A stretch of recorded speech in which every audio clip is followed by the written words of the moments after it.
Planeta Tierra. Dentro de 200 millones de años. Un mundo de extremos. Enormes desiertos ardientes extendiéndose por miles de kilómetros, bordeados por exuberantes bosques de árboles gigantescos, donde llueve torrencialmente durante todo el día. Pero incluso más interesantes que el planeta en sí son las criaturas que habitan en este extraño nuevo mundo.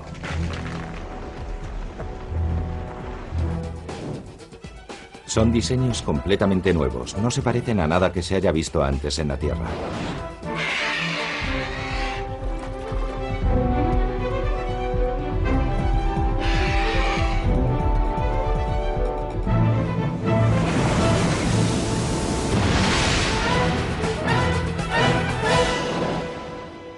Pero tan estrafalarios como parecen, son todos producto de un proceso de evolución.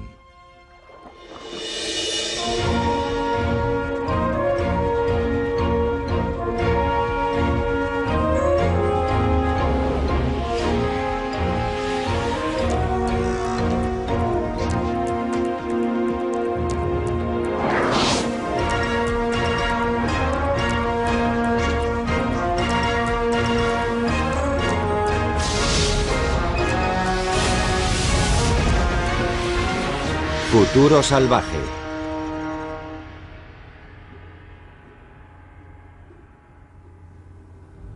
Un nuevo mundo. La vida en la Tierra será muy diferente dentro de 200 millones de años, porque la geografía del planeta cambia continuamente. La Tierra está dividida por enormes placas que se mueven muy lentamente sobre la superficie del globo, llevándose los continentes con ellas. Y con el tiempo esos movimientos crearán un mundo completamente nuevo. Dentro de 200 millones de años, los continentes estarán nuevamente juntos, formando una increíble gran masa de tierra. Esto ya ha ocurrido en la historia de la Tierra. Hace 200 millones de años, los continentes se hallaban unidos en una gran masa de tierra llamada Pangea. Así que dentro de otros 200 millones de años tendremos una nueva Pangea, un nuevo supercontinente rodeado por todas partes por el mar. Esta nueva geografía no es la única razón por la que la vida es tan diferente. La razón primordial la hallamos 100 millones de años antes de la formación de esta nueva Pangea.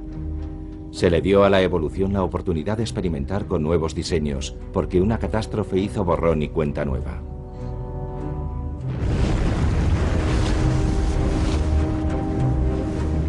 Cada cierto tiempo, en la historia de la Tierra se suceden violentas erupciones que liberan gases tóxicos y cenizas que acidifican la atmósfera y bloquean el paso de la luz solar.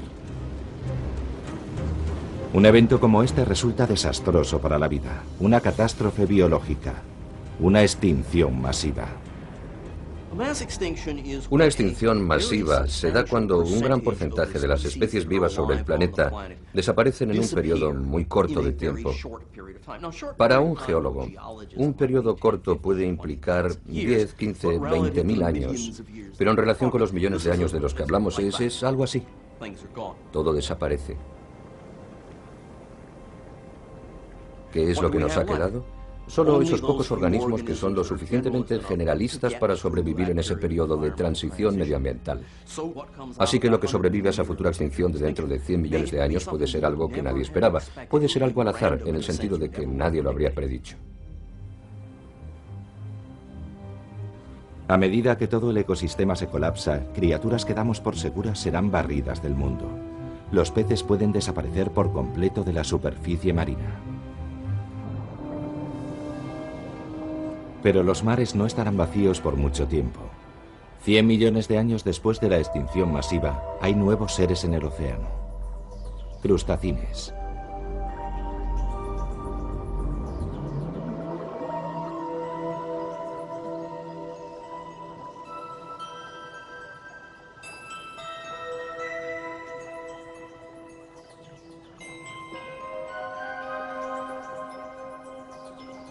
Puede parecer un diseño completamente novedoso. pero podemos verlo actualmente si sabemos dónde mirar. Si vas ahora mar adentro y arrastras una red de plancton, lo que obtienes es un conjunto de organismos animales y vegetales, generalmente diminutos, que flotan y son desplazados pasivamente. Larvas de crustáceos, cuyos adultos viven en el fondo. Las larvas son bastante pequeñas, pero pueden crecer. De hecho, tienen que convertirse en los adultos que viven en el fondo marino, donde se reproducen. Pero supongamos que algunos de ellos empiezan a reproducirse directamente en el plancton. De hecho, esto ocurre muchas veces en la evolución, cuando una larva o una forma juvenil desarrolla la habilidad de reproducirse en esa forma sin tener que pasar por el estado adulto. Al hacer esto, parece como si se hubiera creado toda una nueva especie en el mar. En este caso, los crustacines. De hecho, es solo un cambio del momento de reproducción, del estado adulto al juvenil. Ese truco de la evolución es conocido como neotenia. Pero una vez que los crustacines hicieron su aparición en el mundo, pudieron cambiar y adaptarse para llenar todos los huecos dejados por los peces. Desde los nadadores pelágicos hasta los que escarban en el fondo. Desde los elegantes depredadores hasta gigantes comedores de plancton. Un proceso llamado radiación adaptativa.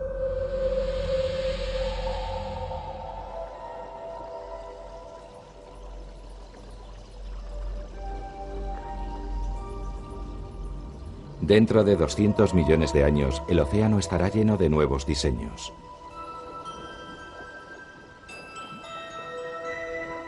Pero solo fue cuestión de suerte el que los ancestros de los crustacines sobrevivieran en lugar de otra especie.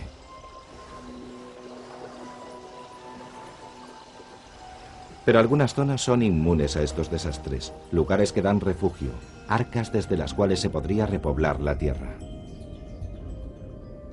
Uno de estos lugares está en las profundidades marinas.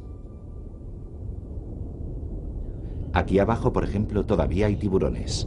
Aunque se parecen mucho a los actuales, son muy diferentes. Los tiburones son criaturas magníficas en la actualidad y han sobrevivido a extinciones masivas del pasado y en el futuro también sobrevivirán, conservando todas las cualidades que poseen hoy en día, incluyendo su magnífica habilidad para sentir el medio ambiente. La cabeza la tienen cubierta de sensores que detectan el olor, la vibración y los impulsos eléctricos. Y todos estos sensores están canalizados hacia un cerebro muy sencillo. El Tivolux ha mejorado este sistema.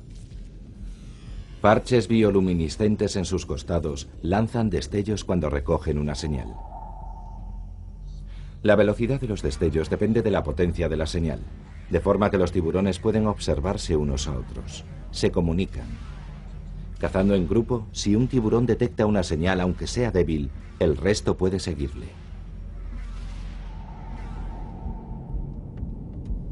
Así, estos tiburones rastrean los océanos en enormes formaciones, buscando la más ligera señal de una presa.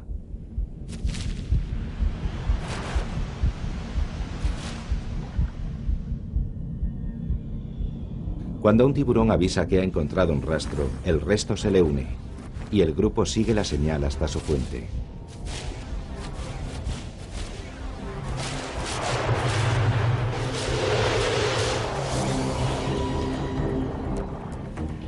Su víctima es aparentemente invisible. Pero los tiburones se acercan más, hasta sentir a su presa siguiendo las corrientes eléctricas que produce su sistema nervioso. Finalmente, al sentirse rodeada y atrapada, el camuflaje de la víctima desaparece. Es un enorme calamiris de 40 metros de largo, otro superviviente de la extinción masiva que nos resulta familiar y que vivía en las profundidades.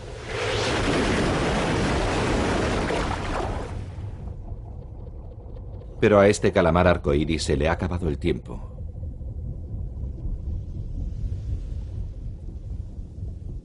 ¿Qué es lo que hay en las profundidades marinas que ha permitido a algunos seres sobrevivir a la extinción masiva? La respuesta está en el lecho marino en medio del océano. En las oscuras profundidades, miles de metros bajo el mar, en los barrancos marinos, agua muy caliente, negra de tantos minerales, sale a borbotones del lecho marino.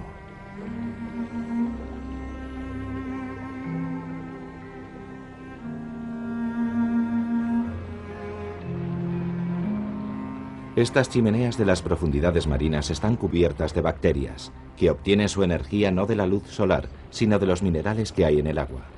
A cambio, las bacterias desarrollan todo un ecosistema totalmente independiente de la luz del sol. Los seres que viven aquí abajo difícilmente se habrán podido dar cuenta de la catastrófica extinción masiva ocurrida arriba. Pero hay otros lugares que pueden haber dado protección ante la extinción masiva. A medida que los continentes se acercaban lentamente durante los últimos 100 millones de años, se formaron enormes sistemas cavernarios en la dura piedra caliza, y gradualmente criaturas marinas encontraron una vía de entrada a estas cavernas.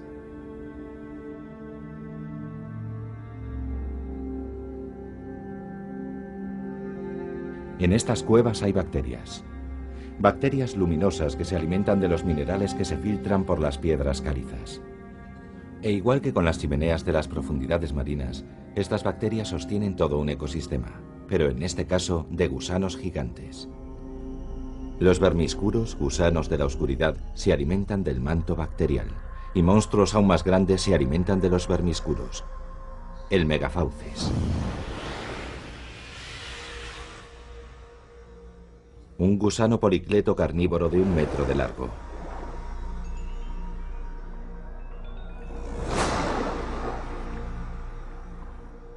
Lejos del leve resplandor de las bacterias, aquí abajo se está a oscuras.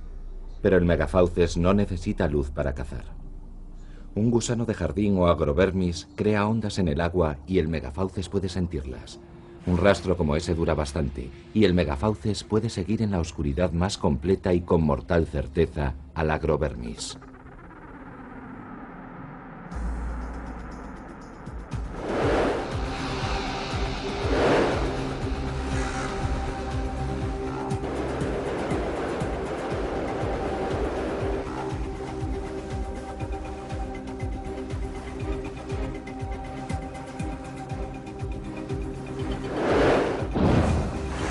Pero el agrovermis tiene un mecanismo de escape.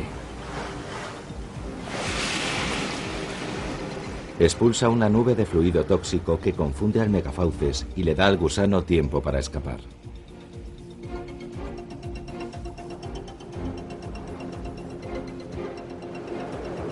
Todos los distintos policletos que viven en estas cuevas evolucionaron de un mismo ancestro.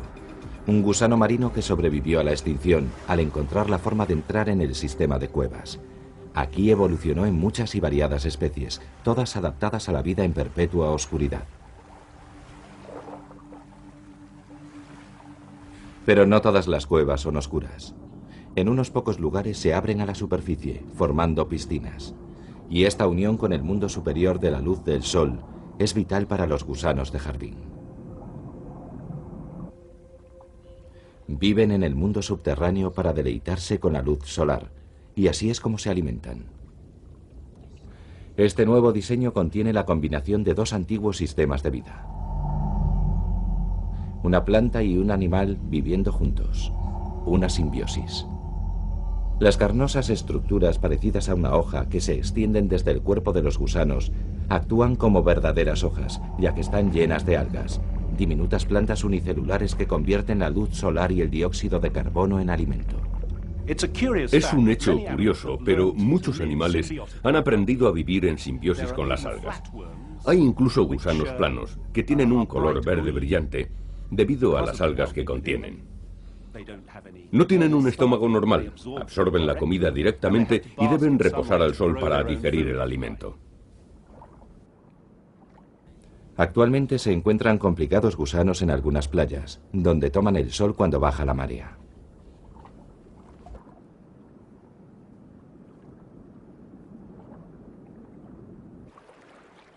Pero tomar el sol puede ser peligroso. A medida que sube la marea, los gusanos desaparecen dentro de la arena o se arriesgan a ser tragados por depredadores.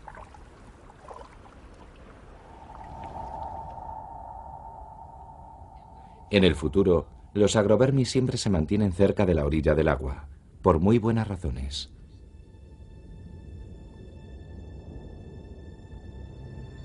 Más allá de las piscinas, un duro y árido desierto se extiende miles de kilómetros.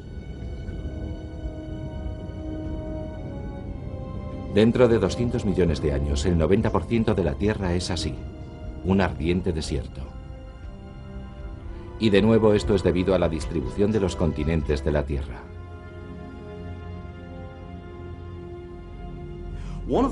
Una de las cosas que ocurre cuando los continentes se agrupan es que tienes esta enorme cantidad de tierra rodeada por un inmenso océano. Esto influye en el clima, que tiende a volverse más extremo. A medida que nos movemos hacia el centro del continente, alejándonos de las fuentes de humedad que proporciona el océano, el continente se seca y el centro de este supercontinente, muy parecido al Pangea del pasado, será un enorme desierto. Este desierto tiene una extensión de 6.000 kilómetros. Pero incluso en una tierra tan inhóspita como esta, hay vida. Algo ha construido estas extrañas torres. ¿Pero qué? Uno de los pocos grupos de organismos que tiene posibilidades de haber sobrevivido son los insectos. Los insectos han vivido un increíble largo periodo de tiempo. Hace 400 millones de años salieron a la Tierra junto con las primeras plantas. Han sobrevivido a todo lo que les ha enviado la naturaleza desde entonces. Y no tengo ninguna duda de que pase lo que pase en el futuro, los insectos estarán incluidos. Teramitas. Descienden de las termitas y son las que han construido estas torres. Estas están dando una batida. Como sus antepasadas, las teramitas son vegetarianas. Sus objetivos son los gusanos de jardín, por las algas que contienen. Pero primero tienen que atrapar al gusano. Las teramitas tienen la solución. Especialistas en escupir pegamento disparan pegajosos hilos hacia el agrovermis, frenándolo lo suficiente para arrancarle unos pocos trozos de la preciada alga.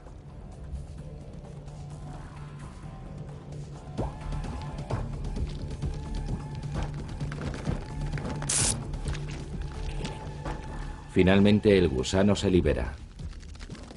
Pero estos diminutos insectos pueden atacar una presa tan grande porque las teramitas tienen un elaborado y complejo sistema social. Y eso incluye la división del trabajo. Las termitas del futuro han tomado el sistema social de castas que tienen hoy en día y los han desarrollado aún más. Ahora cuentan con un grupo especializado en el transporte que lleva al resto de especialistas para que hagan sus diferentes trabajos dentro de la colonia. Así, las transportistas llevarán a los individuos con armas químicas a donde sean necesario. Llevarán a las mordedoras a otro lugar. Así que todo el sistema ha subido un grado en complejidad. Los montículos de las teramitas son tan complejos como su propio sistema social. Las torres son algo más que mera protección del sol. En lo alto de las torres, ventanas translúcidas dejan pasar la luz.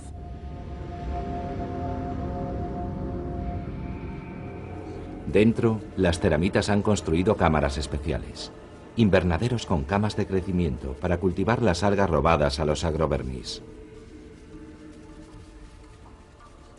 Así las teramitas son granjeras, pero cultivar algas en medio del desierto no es fácil.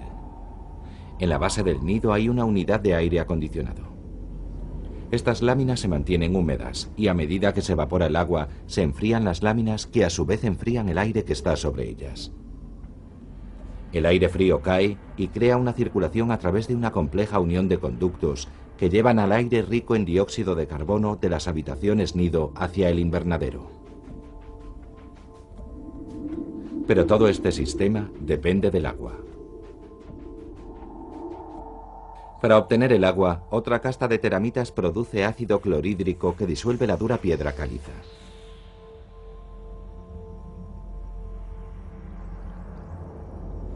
Las teramitas pueden llegar hasta el agua de las cuevas subterráneas del desierto, a 10 metros de profundidad.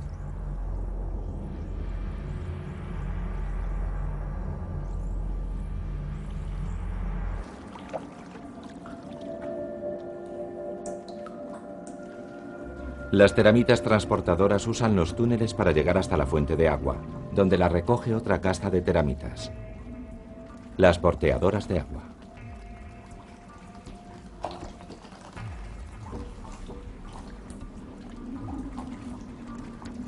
Las porteadoras de agua llenas de líquido son llevadas de vuelta a través de los túneles hasta el nido que está más arriba.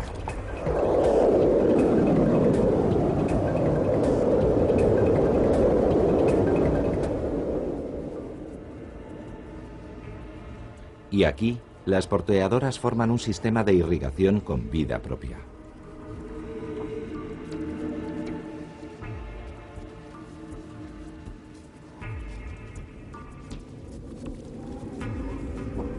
La filtrada luz del desierto, agua y abundante dióxido de carbono crean las condiciones ideales para el crecimiento de las algas. Y esto alimenta a toda la colonia.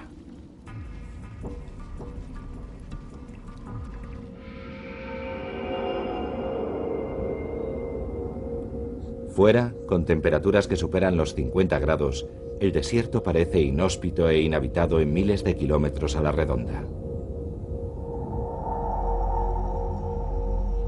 En contraste, durante los 100 millones de años desde la extinción masiva, la vida ha florecido en el enorme océano. Los crustacines han ocupado el lugar de los peces en la cálida y soleada superficie. Y sobre la superficie, criaturas incluso más extrañas han evolucionado para ocupar el lugar de las aves.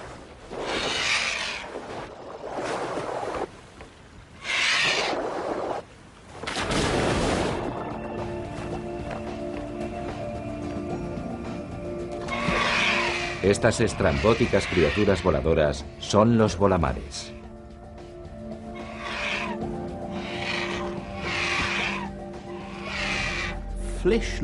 Los volamares a primera vista parecen pequeños pájaros. Tienen colores brillantes y baten sus alas de forma similar, pero han evolucionado completamente por separado de dos antepasados muy diferentes. Los volamares evolucionaron por una parte de los peces. Actualmente existen algunos peces que pueden salir del agua. Hay incluso peces que pueden planear sobre la superficie cortas distancias. Pero ninguno de los peces actuales puede realmente volar.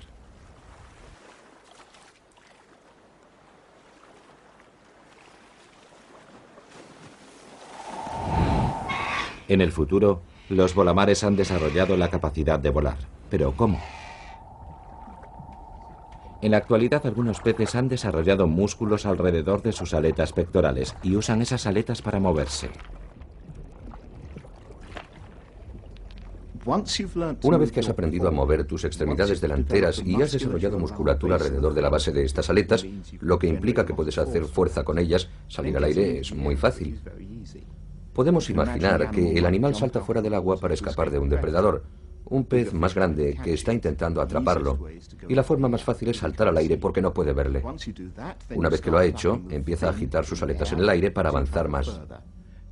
Esto le permite conocer nuevos hábitats y nuevas fuentes de alimento. Hacer esto conlleva grandes ventajas. Que los peces desarrollen capacidad para volar suena poco probable al principio, pero ya ha ocurrido algo así en el pasado. El vuelo en los vertebrados ha evolucionado al menos de 3 formas. En cada uno de los casos el vuelo apareció usando las extremidades delanteras, los huesos equivalentes a nuestros brazos. Pero la forma en que lo han hecho, la forma en que ha variado la anatomía entre los distintos grupos es bastante diferente. En cada caso el resultado es el mismo. Se necesita una gran superficie que pueda ser movida y controlada, usada para generar fuerza aerodinámica que se usará para volar. Todos los mamíferos utilizan los mismos huesos. La parte alta del brazo, el húmero, la parte baja, el cúbito y el radio, y los huesos de la mano. En las aves, la mayoría de la mano desaparece, quedando solo 2 dedos que se han fusionado, y las plumas, la mayor superficie de vuelo, que salen del final de la mano. En los murciélagos son los 5 dedos. Los dedos se abren y hay piel que va de un dedo a otro formando las alas. Y esa es también la forma en que desarrollaron sus alas en la era secundaria el tercer grupo de vertebrados voladores, los pterosaurios. La estructura de las alas del volamar es diferente, pero la física de vuelo implica que todas las alas se parezcan, un proceso conocido como evolución convergente. Así, desde la distancia, un volamar se parece mucho a un ave o a un murciélago. En el futuro, los volamares se remontan sobre el océano, buscando las brillantes formas de los bancos de crustacines justo debajo de la superficie. Pero no todo es lo que parece ser en este océano global.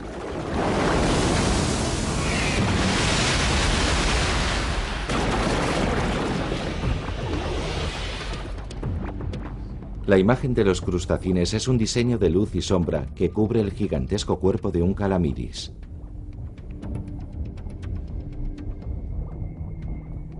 Durante unos 200 millones de años, los calamares no han cambiado su apariencia, pero sí han cambiado su comportamiento. El calamar arcoíris tiene tal dominio de los sofisticados cambios de textura y color de su cuerpo que incluso para los crustacines adultos un enorme calamar de 40 metros puede resultar invisible, ya que se mimetiza con los colores y tonalidades de la superficie marina. Pero si los crustacines se acercan demasiado, el calamar puede cambiar y crear un espectacular arcoíris de colores de advertencia.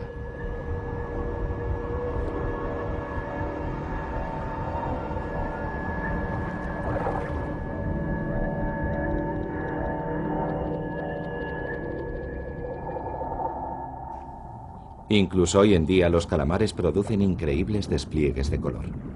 Usan órganos especiales situados en su superficie, llamados poros cromáticos. Son órganos musculares de la piel, pequeños sacos que contienen pigmentos, y al ser musculares pueden abrirse y cerrarse. Cuando están abiertos se puede ver el punto de color, y cuando están cerrados no. Pueden mezclarse diferentes colores en poros cromáticos individuales, así que se tiene una enorme paleta de colores. Y lo más interesante es que cada poro está manejado por un nervio o un grupo de nervios desde el cerebro. Estos elaborados dibujos son controlados por un complejo sistema nervioso, y eso necesita una mente poderosa.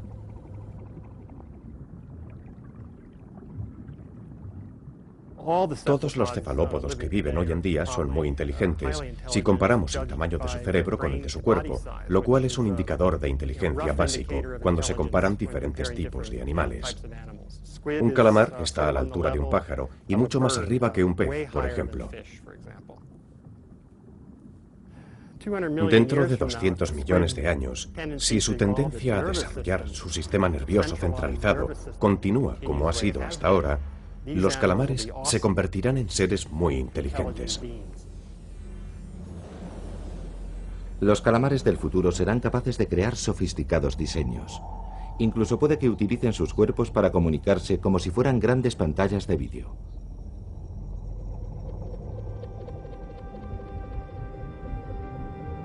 Es posible que los calamares del futuro puedan combinar esto con luminiscencia para crear por las noches increíbles espectáculos luminosos.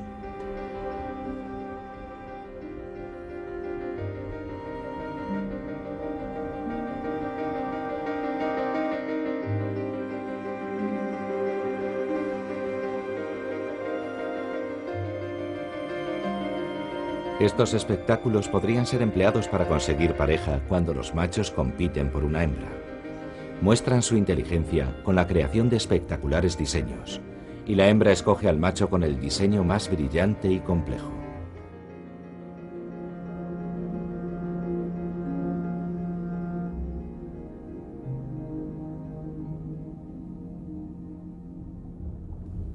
Con la llegada del día, el calamar vuelve a su apariencia de crustacines para atraer a los volamares. Pero hay otro peligro en este océano que afecta a todas las criaturas. El océano global será más caliente que el actual. Y como en todos los océanos tropicales, habrá tormentas, que en el futuro serán hipercanes. El huracán más fuerte que probablemente tengamos hoy en día alcanzaría los 250 kilómetros por hora o algo así, pero fácilmente se podrían tener tormentas de 300 o 400 kilómetros por hora en un océano más cálido. Imaginen un huracán actual, por ejemplo, uno de los que ataca Florida, y súmenle un 50% en todo: la fuerza del viento, de la lluvia y de las olas.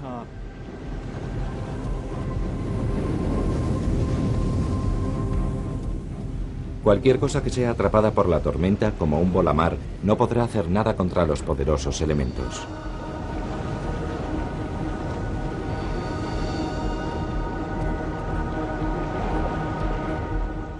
Los vientos llevan a los volamares tierra adentro, atravesando la enorme cadena montañosa que corre a lo largo de la costa este.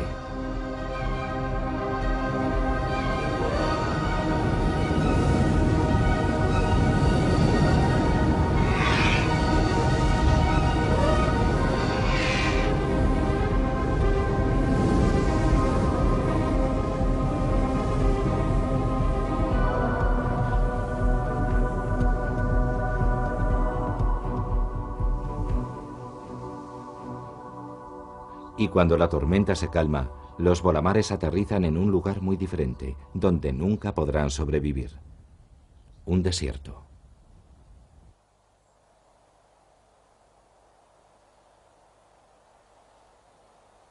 Este es el lugar más caliente del gran desierto supercontinental. Está al borde de la cadena montañosa. Los vientos dejan caer toda la lluvia sobre las montañas y este paisaje se mantiene totalmente seco. Cada año una gran cantidad de voladores muere en el desierto. Pero los voladores muertos son comestibles, una oportunidad que no debe desaprovecharse.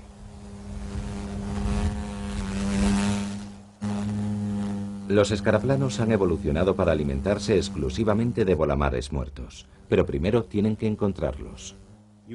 Se necesita un animal con un sistema sensorial muy sofisticado para que en cuanto ocurra uno de estos acontecimientos puedan detectarlo y moverse con rapidez, recorriendo la distancia que sea necesaria para poder llegar a la fuente de alimentación. Hoy en día las antenas proveen a los insectos con un sistema sensorial de largo alcance. Pero las antenas son grandes y producen muchas interferencias en vuelo, una desventaja para quien vuela largas distancias como el escaraplano. Sobre sus cuerpos poseen un gran número de cilios o vibrisas sensoriales, equipadas con órganos olfativos especiales, que pueden recoger incluso el más mínimo trazo de olor químico desprendido por el volamar en descomposición. Estos pelos sensoriales y las antenas pueden ser recogidos durante el vuelo, reduciendo el rozamiento. Estos escarabajos tienen también protegidas las rígidas alas exteriores. Y una alta reserva de grasa le proporciona combustible, pero incluso así un escaraplano solo puede volar durante 24 horas. Y esto no siempre es suficiente para encontrar el cadáver de un volamar en el inmenso desierto.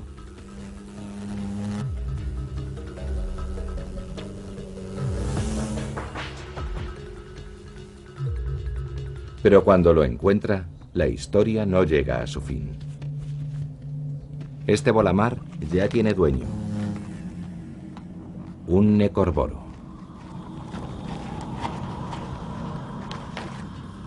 Todo lo que el escarabajo puede hacer es continuar volando.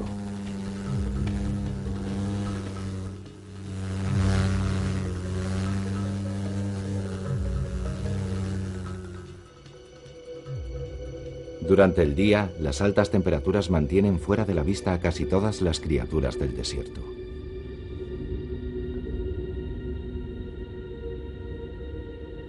Solo salen con la frescura del atardecer.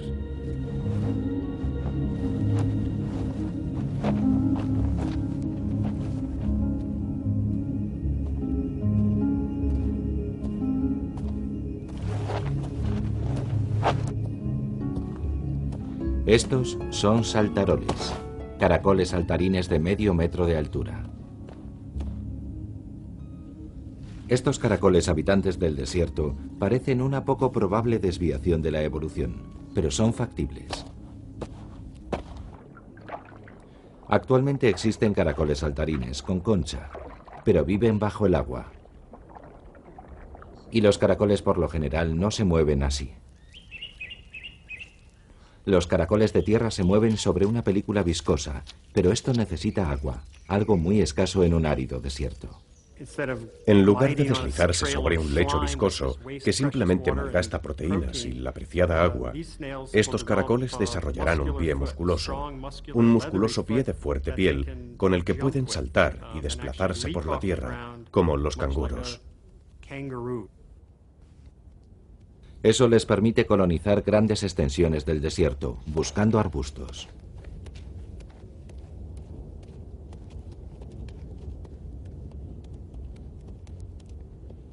Pero hay plantas en este desierto que a su vez ponen trampas a los saltaroles distraídos.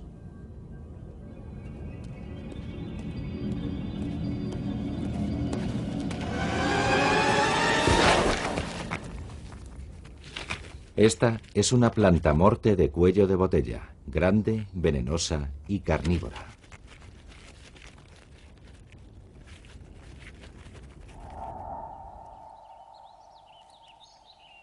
Las droseras o plantas carnívoras existen hoy en día, y cada una tiene su propio método para capturar sus presas y diluirlas en sus jugos gástricos.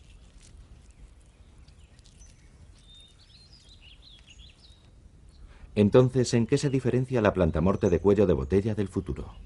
Es diferente porque caza presas de tamaño mucho mayor. La mayoría de las plantas carnívoras de la actualidad cazan insectos. No persiguen cosas de mucho peso. Otro aspecto que las hace diferentes es que estas plantas trabajan con presas mucho mayores, que pueden poseer la fuerza suficiente, una vez que han caído en la trampa, de hacer daño a la misma. Así que es necesario inmovilizar rápidamente a la presa. En este caso, en lugar de matarla, sencillamente introduciéndola en los jugos digestivos, la planta cuello de botella usa espinas venenosas, que matan al animal antes de que pueda agitarse.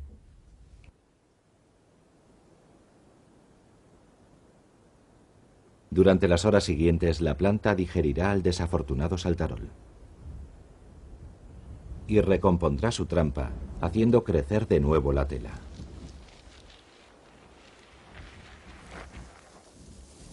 Y así la plantamorte de cuello de botella ha resuelto su problema de alimentación en esta árida y estéril tierra. Pero, ¿cómo se reproduce? La planta produce esta flor de extraño aspecto, que se parece mucho a un bolamar muerto. Incluso huele como ellos. Esto atrae a los escaraplanos que pasan cerca.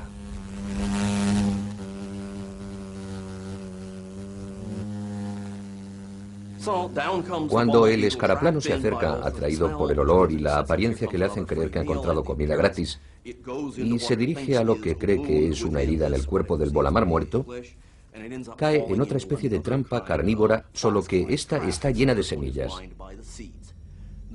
Las semillas son pegajosas y el escaraplano, al saltar tratando de escapar, hace que se le peguen las semillas. En algún momento de su lucha por escapar de la trampa, da en un punto particular de la misma que tiene un color más claro, que es en realidad una especie de muelle. Y cuando da en este punto en particular, la flor literalmente catapulta al escaraplano fuera. El escaraplano, cubierto de semillas, sigue buscando alimento, pero se le está acabando el combustible.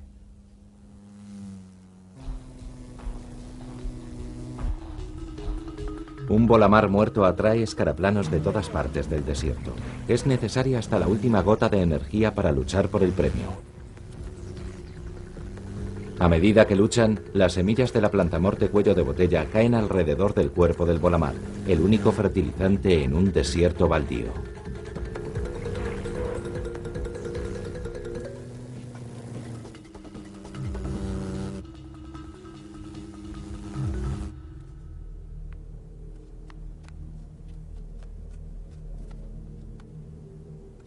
Este es el final del viaje para el escaraplano victorioso y el fin de su vida útil.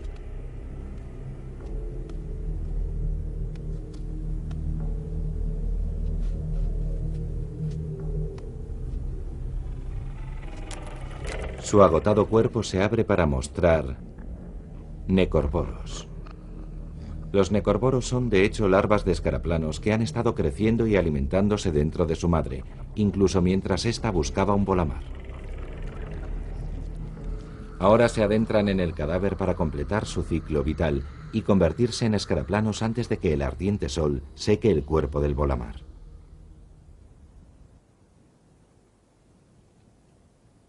Este desierto es enorme, pero no todo el planeta está cubierto por él. En la costa noroeste, lluvias torrenciales han creado un gran bosque.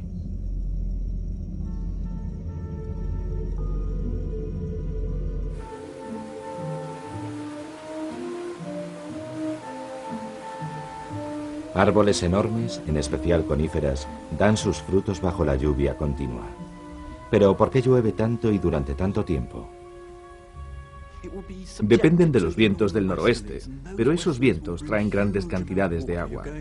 Recorren una gran expansión del océano con aguas con temperaturas muy cálidas, así que hay mucha humedad, algo así como Seattle o Galicia, pero lloviendo todo el tiempo, todos los días. Así es como va a ser. Bajo las coníferas hay líquenes gigantes, que en lugar de cubrir solo rocas y troncos, crecen hasta los 3 metros de altura. Y viviendo entre las ramas, volabríes. Son parientes de los volamares que viven sobre el mar, pero estos pasan su vida en el bosque.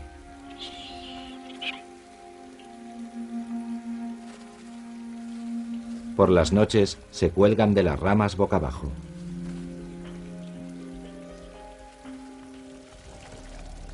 A medida que oscurece, cualquier volabrí que regrese a su rama está en peligro.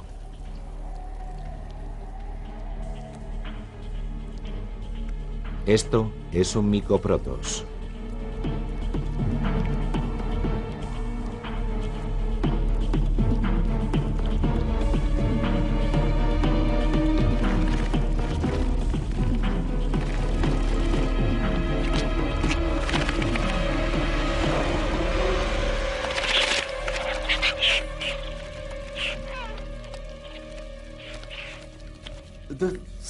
El Micoprotos es una de las visiones más extraordinarias del futuro. Estos organismos están por todas partes en la actualidad si uno sabe dónde buscarlos. Son particularmente visibles en días húmedos, moviéndose muy lentamente, pero moviéndose sobre el suelo de los bosques. Hongos ficomicetos. No un hongo, sino millones de células individuales que cooperan para devorar organismos diminutos. Y es muy posible que en el futuro se vuelvan más organizados y más grandes. Lo que acabamos de ver, que tomó por sorpresa a ese despistado volabrí, es un gigante y mucho más organizado descendiente de uno de estos hongos.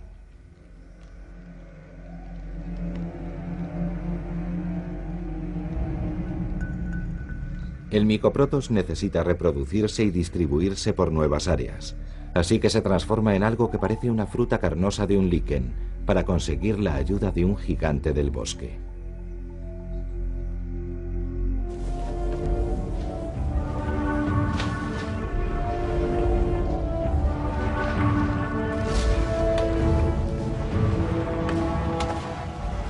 Este es un calafante, un gigantesco calamar terrestre. ¿Un calamar gigante viviendo en un bosque? Los calamares hoy en día, por supuesto, viven en el mar. No tienen esqueletos, son blandos y nadan cambiando la forma de su cuerpo. Pero dentro de 200 millones de años, este animal puede haber salido a tierra. Cuando salió por primera vez, debió haberse arrastrado. Pero el calafante ha convertido sus tentáculos en unas auténticas patas. El calafante es un invertebrado que debe sostener un pesado cuerpo de 8 toneladas.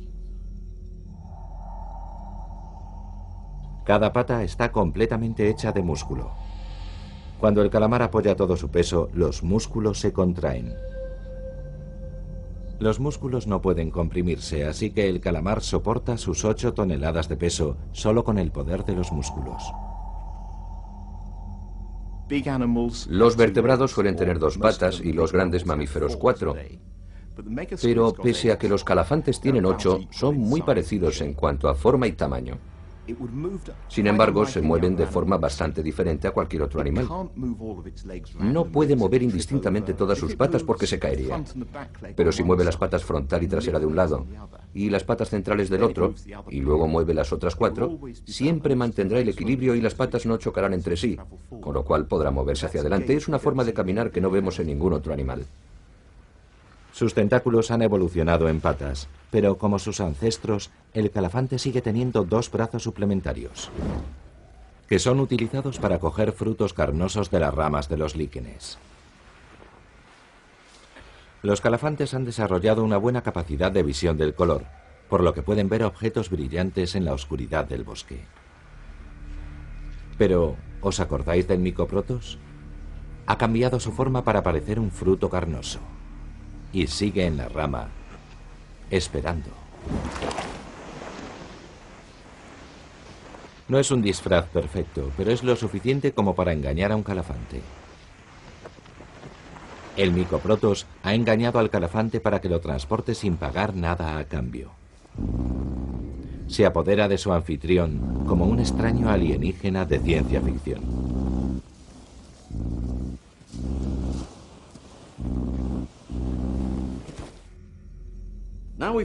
Tenemos un problema. El Micoprotos está dentro del calafante. El calafante puede recorrer grandes distancias y llevar al Micoprotos más lejos de lo que jamás podría llegar por sí mismo. Pero el Micoprotos está dentro. ¿Cómo puede salir? En este caso prevemos lo siguiente, y no es una historia de ciencia ficción, porque actualmente se observan circunstancias muy similares a estas en los caracoles. Hay que recordar que el Micoprotos es una asociación de células separadas. Algunas de estas células se dirigen al cerebro, lo inflaman y alteran el comportamiento del calafante. Hacen que el calafante deambule por el bosque, mientras que el resto de células se dirigen a la bolsa de aire que el calamar usa para llamar.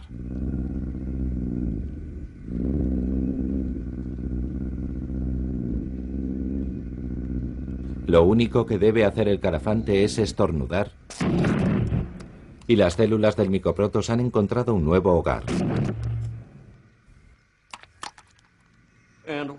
Y cuando finalmente la colonia se escapa o el pobre calafante se libera de la mayoría de ellas, el calamar se organiza de nuevo.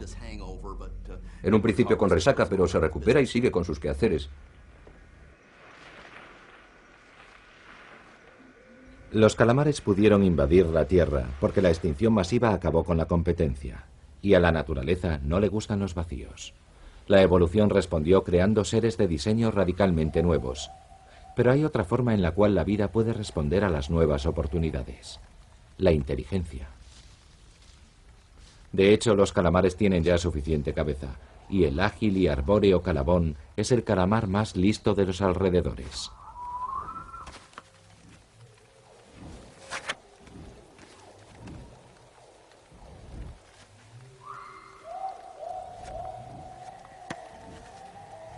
Es una criatura parecida a un pulpo que se ha apropiado de los árboles, y es el contrario del calafante.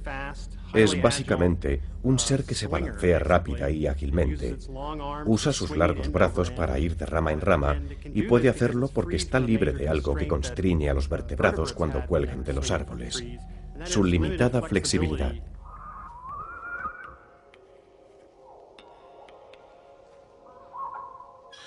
Los calabones tienen una compleja vida social, y los más jóvenes aprenden jugando. De mente ágil y aguda, perfeccionan sus habilidades acrobáticas persiguiendo un bolabrí.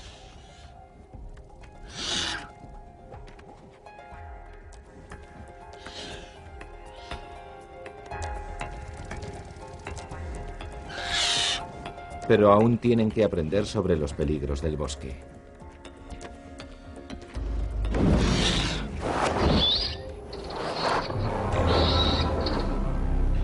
A los calafantes les da lo mismo comer calabones que fruta.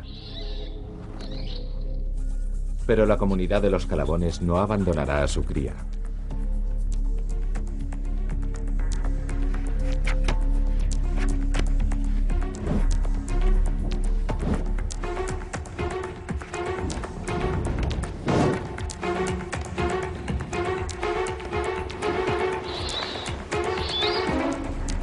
Los calabones son más pequeños que los calafantes, pero son más listos.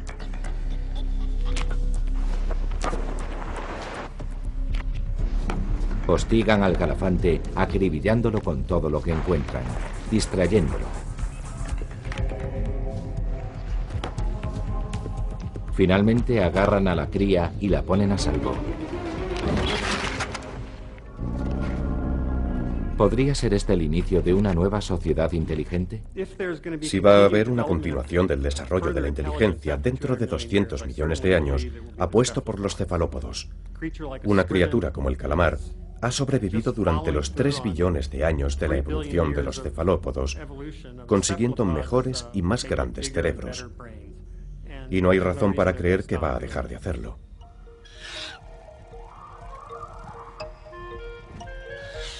Dentro de 200 millones de años, la vida ha respondido a nuevas posibilidades, produciendo el atisbo de una nueva inteligencia. ¿Podrían ser estos bosques el lugar de nacimiento de la próxima civilización terrestre? Nunca podremos saberlo, porque en la evolución mucho depende de la suerte. Suerte en las mutaciones y en los cambios en el entorno.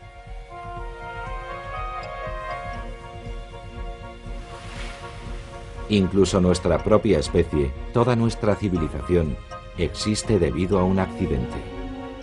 Una extinción masiva al final del período Cretáceo que barrió a los dinosaurios y dio a los mamíferos la oportunidad de diversificarse.